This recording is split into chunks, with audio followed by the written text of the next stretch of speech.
Assalamualaikum warahmatullahi wabarakatuh. Saya Mila Damayanti dengan NPM 121202011 ingin menjelaskan mengenai pembahasan modul 4 yaitu kas dan setara kas. Di sini terdapat prosedur audit uji ketaatan. Untuk yang pertama, tentukan sampel bukti-bukti pengeluaran dan penerimaan kas atau bank yang akan diperiksa untuk meyakinkan keabsahan transaksi dan minta tanda tangan para pejabat-pejabat yang berwenang. Ini indeksnya TOC2 dan TOC4.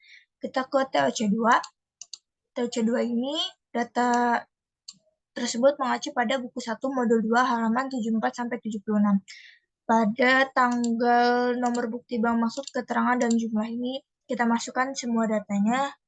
Untuk tanggal ini kita masukkan dari yang paling akhir. Di sini ada 27 bulan 12 2018. Untuk mengisi kelengkapan dokumen pendukungnya ini, kita lihat pada dokumen tersebut apakah sudah lengkap dan kebenaran penghitungan matematisnya apakah sudah benar terhitung dengan baik, dengan benar, dengan betul, dan otorisasi apakah sudah terotorisasi atau tertanda tangan oleh pihak yang bertanggung jawab.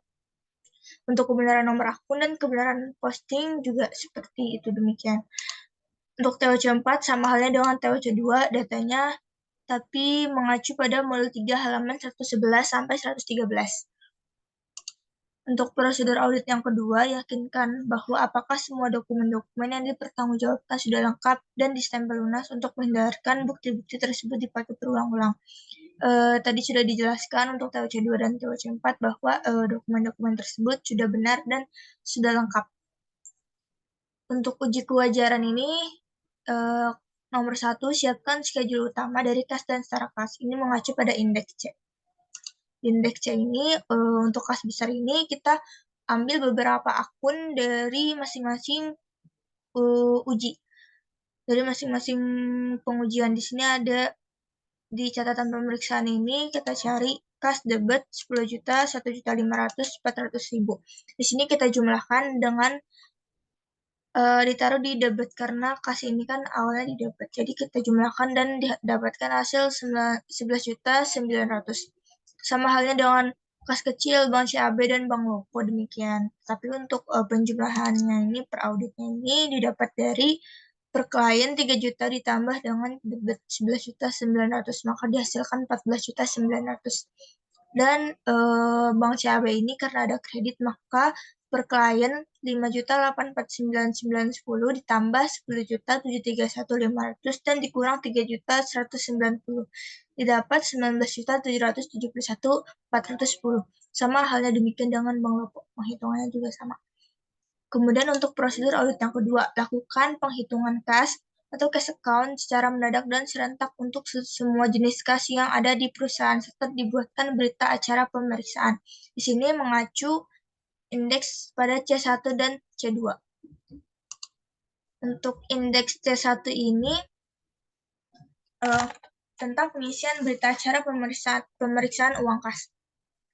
Di sini berasal dari data yang ditemukan di bagian keuangan di halaman 123. Untuk yang nama perusahaan ini kita isi sesuai dengan data yang kita pelajari yaitu PT Sugus dilakukan pada tanggal 5 Januari dan pemegang kasnya ini dari saudari Sabrina. Sisa menurut buku kas pada tanggal 31 Desember ini 3 juta. 3 juta ini didapat dari saldo di buku besar kas di halaman 124 di bagian saldo akhir tanggal 5 bulan 1 2019 dan mutasi ini masih sama dengan 3 juta ini datanya pada halaman 124 untuk jumlah debitnya ini dijumlahkan semua bagian debit yaitu dihasilkan 24 juta dan kredit juga demikian dia dijumlahkan semua nominal-nominal yang ada di kredit. Sini didapat 24 juta. Jadi pemasukan yang belum dibukukan ini 3 juta. Untuk pemasukan yang belum dibukukan 11.900.000 ini didapat dari halaman 123 di paling bawah di bagian giro dari langganan. Di situ ada soal-soal tentang pemasukan yang belum dibukukan kita jumlahkan dan kita taruh nominalnya di berita acara pemeriksaan uang kas. Kemudian untuk uang dalam kas ini dimasukkan semua data-data di halaman 123. Untuk uang kertas dan uang logam pun demikian. Setelah itu selisih kasnya di sini kan ada, mohon maaf, setelah itu surat berharga di sini yaitu giro tuh yang tadi yang 11.900.000 yang pemasukan yang belum dibukukan itu. Jadi jumlah uang dalam kasnya itu 22.900.000 dan selisih uang kas ini kelebihan 8 juta. 8 juta ini dari jumlah sisa uang kas menurutku kas besar 14.900.000 catatan dan defisitnya itu 22.900.000. Jadi ada kelebihan fisik 8 juta gitu. Untuk yang C2-nya ini berita acara pemeriksaan uang kas juga, tetapi ini untuk setara kas. Untuk setara kas ini eh,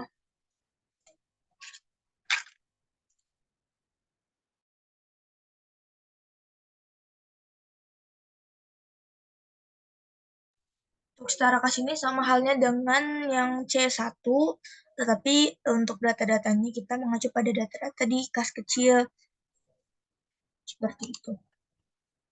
Di sini terdapat selisih uang kekurangan kas dan 200.000 ini akan dipertanggungjawabkan oleh saudari Sabrina sesuai dengan peraturan yang berlaku di PT Sugus. Untuk yang nomor 3 dan 4 pun sudah dijelaskan C1 dan C2. Untuk nomor 5 ini, apabila perhitungan kas dilakukan sesudah tanggal neraca, lakukan prosedur penarikan mundur trade back ke tanggal neraca, dan bila dilakukan sebelum tanggal neraca, lakukan penarikan maju ke tanggal neraca. Sini sudah dijelaskan di indeks C1. Kemudian sama halnya dengan nomor 6 pun, bandingkan saldo buku besar dengan saldo perhitungan kas setelah prosedur penarikan per tanggal neraca. Di sini sudah indeksnya C1. Dan nomor 7, periksa penjumlahan atau footing atau cross footing lembaran-lembaran buku kas secara uji petik. Perhatikan pemindahan saldo pada lembaran tersebut ke lembaran berikutnya. Di sini sudah dijalankan pemeriksaannya. Jika kas kecil menggunakan sistem dana tetap atau investment system, teliti apakah sudah ada pertanggungjawaban dari dana tetap sebelum diadakan pengisian kembali. Sudah ada dana tetap seperti yang tadi, pertanggungjawaban kekurangan 200.000 oleh saudari Sabrina yang akan dipertanggungjawabkan. Nomor 9, pastikan apabila ada kas yang dalam mata uang asing telah dikonversikan ke dalam kurs yang benar per tanggal neraca. Di sini untuk ini belum ada. Dan nomor 10, buat daftar koreksi yang diperlukan. Ini sudah terindeks C yang tadi sudah dijelaskan. Daftar koreksinya berikut di catatan pemeriksaan. Untuk yang ke-11, buat kesimpulan dan komentar hasil pemeriksaan kas yang perlu diketahui oleh para partner, serta saran kepada pihak manajemen juga merupakan salah satu penilaian terhadap mutu audit Anda. Di sini sudah terindeks C, kesimpulan komentar hasil pemeriksaan kas berikut. Untuk yang bank, lakukan prosedur konfirmasi untuk semua akun bank yang masih aktif maupun yang sudah tidak aktif. Di sini terindeks CC3 dan CC4. Prosedur konfirmasi untuk semua akun bank. Berikut adalah prosedur konfirmasi dari akun bank CAB dan bank Lopo. Selanjutnya, minta dari klien hasil rekonsiliasi bank dan diperiksa kebenaran rekonsiliasi tersebut meliputi pencocokan saldo RK dengan saldo buku besar bank, pemeriksaan cek giro yang masih beredar atau outstanding check, dan setoran dalam perjalanan. Sini sudah terindeks, sudah dilakukan ujinya. Yang ketiga, yakinkan bahwa saldo bank yang dalam mata uang asing telah dikonversikan ke dalam kurs yang benar per tanggal neraca. Di sini sudah terjalankan. Yang keempat, yakinkan bahwa setiap pembukuan dan penutupan rekening bank mendapat persetujuan dari pejabat yang berwenang. Mintalah informasi mengapa perlu dibuat dibuka rekening baru maupun alasan dari penutupan rekening ini belum terindeks atau belum dikerjakan. Yang kelima, yakinkan bahwa tidak ada lapping atau window dressing maksud saya dengan memeriksa bukti penerimaan dan pengeluaran akhir di tanggal neraca ini sudah terindeks, sudah dilakukan. Untuk nomor 6, rekening yang sudah tidak aktif, mintalah penjelasan dari klien dan sarankan untuk ditutup saja. Sini belum dilakukan. Yang ketujuh, yakinkan bahwa semua rekening di bank merupakan rekening atas nama perusahaan, bukan perorangan. Betul, di sini sudah dilakukan, sudah betul.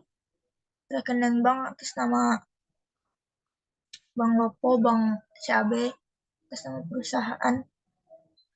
Perhatikan yang ke-8, perhatikan apakah ada kelebihan saldo di bank yang tidak digunakan dan dalam waktu singkat dan sarankan sebaiknya didepositkan untuk mendapat tingkat bunga yang lebih tinggi. Di sini sudah dilakukan. Untuk yang ke-9, periksa pendebitan dan pengkreditan yang ada dalam jurnal dan dibukukan ke buku besar. Pemeriksaan ini meliputi hal-hal sebagai berikut. Yang pertama, lakukan vouching bukti kas masuk atau kas resep voucher dan bukti kas keluar untuk bulan Januari, Juli, dan Desember. Apakah penerimaan kas atau cek atau giro telah didukung kwitansi dan slip setoran bank untuk dikirimkan? Kemudian, apakah setiap pengeluaran mendapat persetujuan dari pejabat yang berwenang dan didukung oleh dokumen yang diperlukan, misalnya permintaan pembelian, pesanan pembelian, laporan penerimaan barang, surat jalan dari pemasok, dan faktur. Yang ketiga, lakukan uji penerimaan dalam buku cek atau giro dengan bukti kas masuk dan didukung slip setoran bank telah dijurnal dengan benar. Untuk yang keempat, jumlah yang tercantum dalam bukti kas keluar didukung oleh dokumen pendukung lainnya telah dicocokkan dengan jumlah giro yang dibayarkan. Di sini sudah terindeksasi TOC2 dan TOC4. Tadi TOC2 sudah dijelaskan dan TOC4 pun demikian. Sudah dijalankan. Dan yang ke-10, apakah ada hal-hal yang perlu diungkapkan dalam surat pernyataan klien dan catat hal-hal yang perlu diberikan dalam saran-saran perbaikan kepada pihak manajemen dalam surat manajemen. Sini sudah terindeks C. Yang ke-8, buat kesimpulan dan komentar hasil pemeriksaan bank yang perlu diketahui oleh partner. Sini sudah terindeks C, sudah dilakukan. Untuk prosedur audit investasi jangka pendek, yang pertama, siapkan schedule utama dari investasi jangka pendek. Di sini indeksnya D. Kita beralih ke indeks D. Nah, untuk indeks D ini ada deposito berjangka dan investasi pada saham. Untuk indeks ini mengacu pada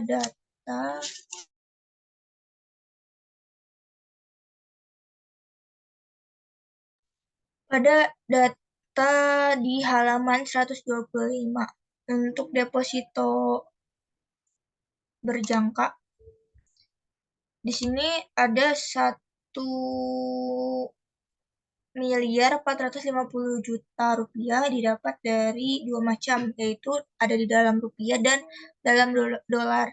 Jadi depositonya ini 1 M dalam rupiah dan di situ ada data USD $30 dikalikan dengan kursnya 15.000, jadi 450 juta. Dijumlahkan 1 miliar ditambah dengan 450 juta, maka didapat 1.450 juta.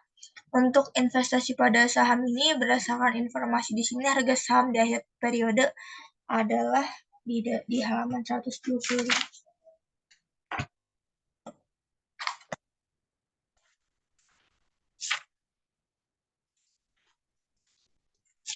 Harga saham pada tanggal 31 Desember 2018 adalah 10.200 untuk saham PT Garam dan 8.375 untuk saham PT Gudang, dengan kurs dolar yang ditetapkan oleh Bank Indonesia tanggal 31 yaitu 15.000. Jadi kita akan melihat apakah terjadi kenaikan nilai atau penurunan nilai. Berarti kita harus mengetahui terlebih dahulu berapa harga perolehan dari masing-masing saham dengan merujuk pada data di halaman 123. Di sini catatan pemeriksaannya berdasarkan hasil pemeriksaan atas investasi jangka pendek. investasi saham yang berasal dari PT Garam dan PT Gudang, yang dimana PT Garam membeli saham sebanyak 10.000 lembar dan PT Gudang membeli sebanyak 20.000 lembar dengan harga saham per 31 Desember 2018 pada PT Garam.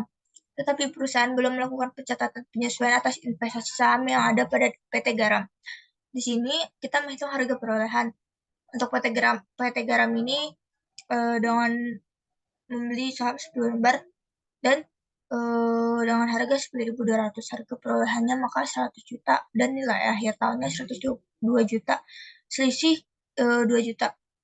PT Gudang pun membeli 20.000 lembar saham dengan harga 8.375, HPP-nya waktu HPP-nya itu 170 juta, nilai akhir tahunnya 160 juta 500, maka terdapat selisih 2 juta 500. Kemudian 2 juta PT Garam dikurang PT Gudang, ini selisihnya, maka dihasilkan nominal 500.000. Sini nominal 500.000 ini kita buat penyesuaian. Kita buat penyesuaian dengan mendapat rugi penurunan nilai investasi sebesar 500.000 dalam kredit dan dalam debit maksud saya, dan investasi pada saham 500.000 di kredit. Nah, setelah itu kita masukkan saja di pare. Di pare ini kredit 500.000. Maka per audit 31 Desember 2018 ini jadi 264.500. Untuk yang nomor 2, lakukan konfirmasi atas investasi yang dipegang oleh pihak lain apabila digunakan sebagai jaminan oleh pihak bank atau dikuasai oleh pihak broker atau pialang. Di sini belum dilakukan. Dan yang ketiga, minta catatan kurs harga pasar pada tanggal neraca untuk saham dan bandingkan dengan harga belinya. Di sini tidak ada.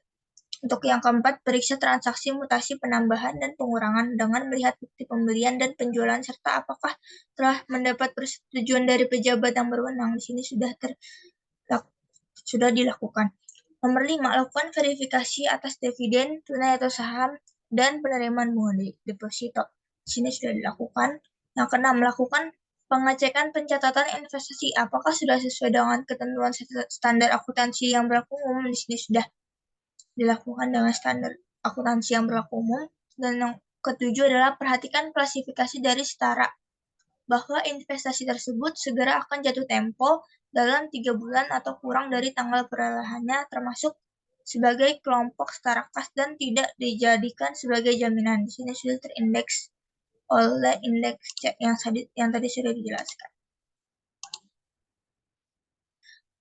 Demikian penjelasan mengenai model prosedur audit pada kas dan setara kas di model 4. Sekian, terima kasih. Mohon maaf apabila ada kesalahan kata. Terima kasih telah menonton video ini. Wassalamualaikum warahmatullahi wabarakatuh.